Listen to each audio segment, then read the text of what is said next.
நமோ நாராயணாய நமக. சர்வ சர்வ சிவஸ்தானூர் பூதாதிர்நிதிரவ்யயக சம்பவோ பாவனோ பர்த்தா பிரபவ பிரபுரீஸ்வரக. நான் பாலகோபாலா பக்தி லதா பேசுகிறேன். அனைவரும் சப்ஸ்கிரைப் பண்ணுமால் வேண்டிக் கொள்கிறேன். நம்முடைய எம்பெருமானுடைய அருளை பெறுவதற்காக நாம் இப்போது பார்க்க போகும் திருநாமம் 30வது திருநாமம். அவ்வியய அப்படின்றது இது அதோடைய மீனிங் பார்த்தங்கன்னா நீங்காத செல்வம்ன்றது இதோடைய மீனிங். சொல்லும் முறை அப்படின்னு பார்த்தோங்கன்னா அவ்விய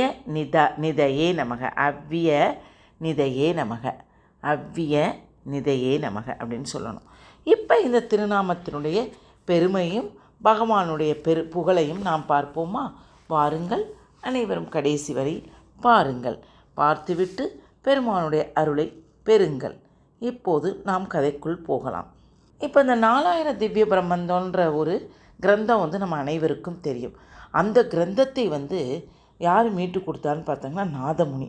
அந்த நாதமுனியோட சீடர் பேர் என்னன்னு பார்த்தோன்னா உய்யகொண்டார். வைகுந்தம்னா என்ன?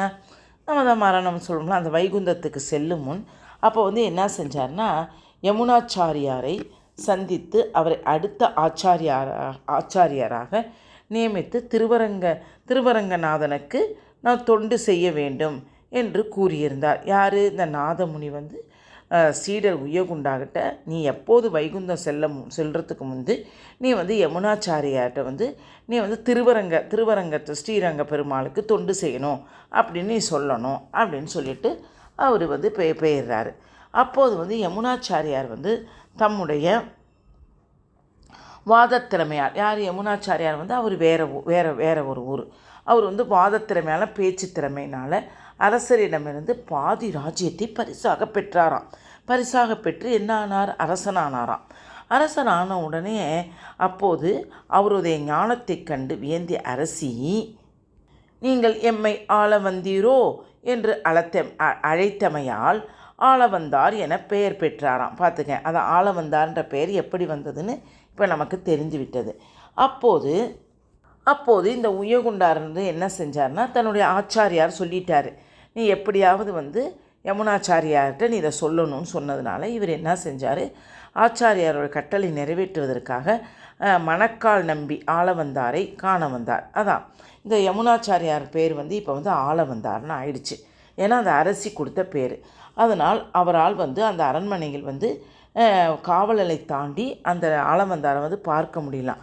இவர் என்னடா எப்படி இவரை போய் பார்த்து நம்ம இந்த விஷயத்தை சொல்கிறதுன்னு தெரியாமல் இவர் என்ன சொல்கிறாங்கன்னா, இவருக்கு ஆளவந்தாருக்கு ரொம்ப தூதுவளை கீரை ரொம்ப பிடிக்குமா.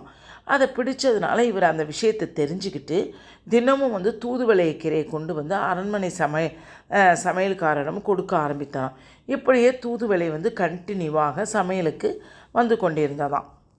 அப்போது இந்த ஆளவந்தார் தூதுவளை கொண்டு வந்தவர் யார் என்று எதுவுமே கேட்கவில்லையாம். ஒரு நாள் இவர் என்ன செஞ்சாரா, என்னடா நம்மளை ஒன்றுமே கேட்கலை அப்படின்னு சொல்லிட்டு இவர் அந்த மணக்கால் நம்பி அவர் தூதுவளை கொடுப்பதை ஒரு 4-5 நாள் நிறுத்திட்டாராம்.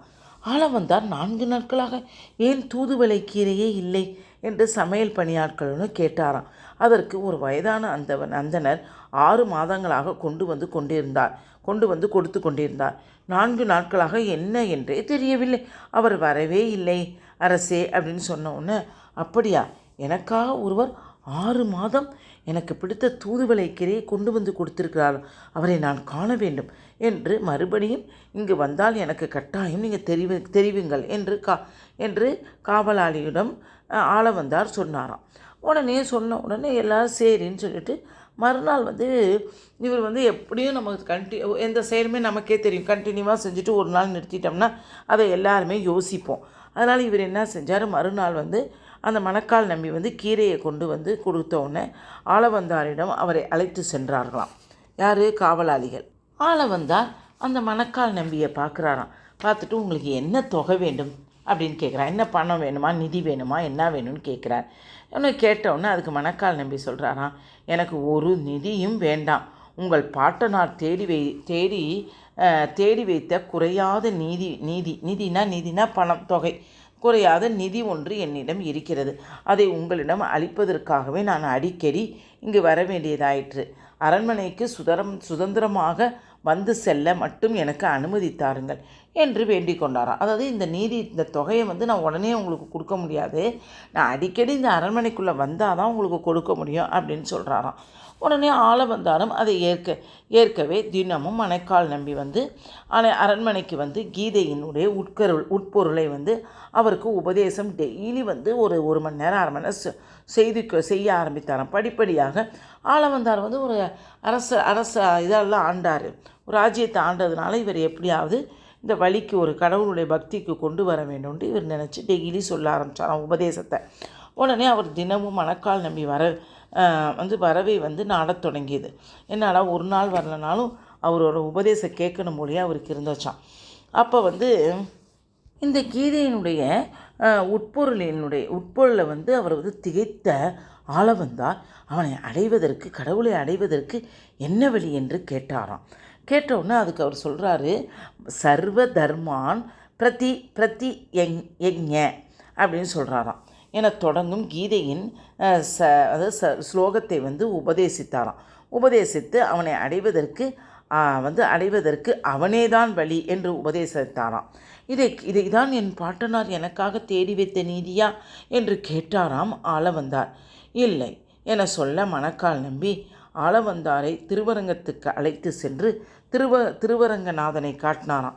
இந்த காமிச்சு, உங்களுடைய பாட்டனார் நாதமுனிகள் தேடி வைத்த நிதி இதுவே, இவருக்கு நீங்கள் தொண்டு செய்யணும். இவருக்கு நீங்கள் தொண்டு செஞ்சங்கன்னா இவர் தான் இந்த செல்வத்தை எல்லாம் விட்டுட்டு, அரசையெல்லாம் விட்டுட்டு, இவர் தான் உங்களுக்கு அழியாத செல்வம், குறையாத செல்வம், நீங்காத செல்வம் நிறந்தேலோ ரெம்பாவாய் நம்ம படிச்சிருக்கோம்ல. அதனால தான் இதுக்கு அவ்விய நிதி என்று அழைக்கப்படுகின்றது. உடனே இந்த பெருமாளை கண்டதும், ஸ்ரீ அரங்கனை கண்டதும் இந்த ஆளவந்தார் ராஜ்யத்தையும் செல்வத்தையும் துறந்துட்டு என்ன சொல்ல, துறவு மேற்கொண்டு திருவரங்கத்தை உறைவிடமாக கொண்டு ஆச்சாரியார் பொறுப்பை ஏற்று திருவரங்கநாதனையே தனக்கு தொகைனா என்ன நிதியாக கருதி அனைத்து தொண்டுகளையும் செய்து வந்தாராம்.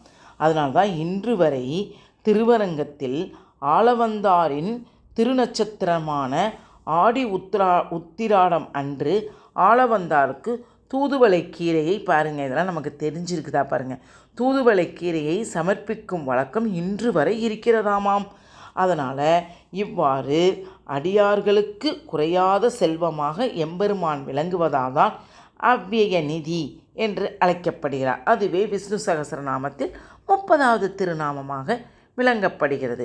நமக்கும் நீங்காத செல்வம் வேண்டும், நிறைந்த செல்வம் இருக்க வேண்டும் என்றால் அவ்விய நிதையே நமக என்றும் நாமும் தினமும் சொல்லி வருபவர்களுக்கு நம் எம்பெருமான் நீங்காத செல்வத்தையும் குறையாத வளத்தையும் நமக்கு கொடுப்பார். நிறைய அர்த்தத்தோடு எவ்வளவு அழகான நம் எம்பெருமானுடைய கதைகள் இருக்கின்றது என்று பார்த்தீர்களா? தயவுசெய்து அனைவரும் சப்ஸ்கிரைப் பண்ணவும், லைக் பண்ணவும், ஷேர் பண்ணவும், கமெண்ட் பண்ணவும். வாழ்க வளமுடன். ஹரே கிருஷ்ணா.